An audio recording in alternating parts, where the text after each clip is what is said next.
Imagine spending your entire life inside a small room with no freedom to roam. And the only time you're allowed to move is when people want you to perform for entertainment. That's a reality for many dolphins and whales kept in captivity.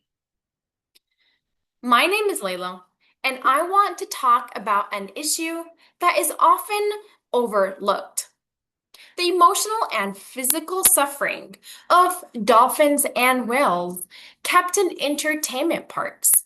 As visitors and consumers, our choices directly support or challenge this industry.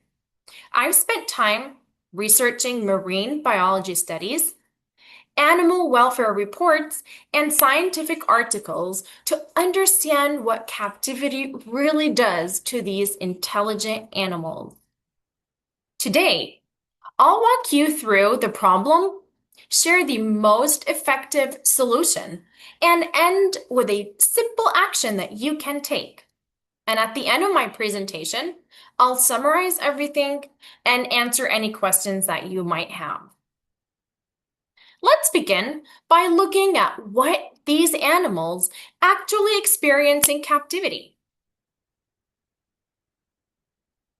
Research shows that dolphins and whales in captivity face intense stress, dramatically shortened lifespans, and serious psychological trauma based on studies by Marino et al. In 2019. Their tanks restrict their natural movement and social behaviors, which are essential for their well-being. We also see physical consequences such as dorsal fin collapse, repetitive stress injuries, and weakened immune systems because of the confinement and the pressure to perform unnatural routines based on studies by Jet and Venter in 2015. And this isn't a small or isolated problem. Globally, more than 3,000 dolphins and whales are kept in captivity.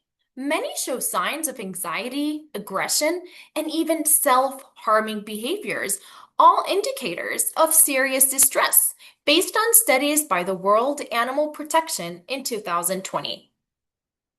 Now that we understand the severity of this problem, let's look at what can be done to actually address it.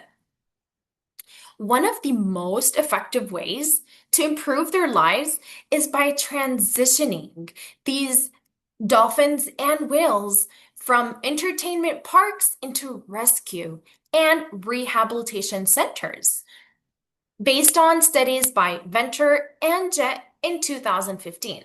These centers focus on healing injured or stranded mammals rather than forcing them to perform. So, how does this work? Rehabilitation centers offer naturalistic environments, professional veterinary care, and gradual release programs for animals that can safely return to the ocean, based on studies by Marino and Frohoff in 2011. This gives them a chance to live more naturally. And this approach directly reduces suffering by eliminating performances and increasing living spaces and prioritizing long-term animal welfare instead of profit. We significantly lessen the extent of the harm to these animals based on studies by the World Animal Protection in 2020. Now, some people argue that entertainment parks are important for education, but research shows the opposite. Sanctuaries provide far more accurate and humane learning experiences without harming these animals. So the claim that captivity is necessary simply does not hold up based on studies by Marino et al. In 2019. Now, let's imagine what the world would look like depending on whether we act or fail to act.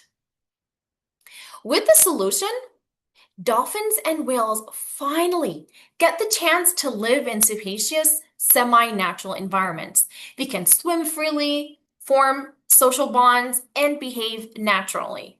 Future generations get to see these animals treated with dignity instead of used for entertainment. But without the change, these animals will continue living their lives in tanks. Many will develop stress related illnesses and live shortened lives and spend their days circling the same small space. Entire generations will know nothing but captivity.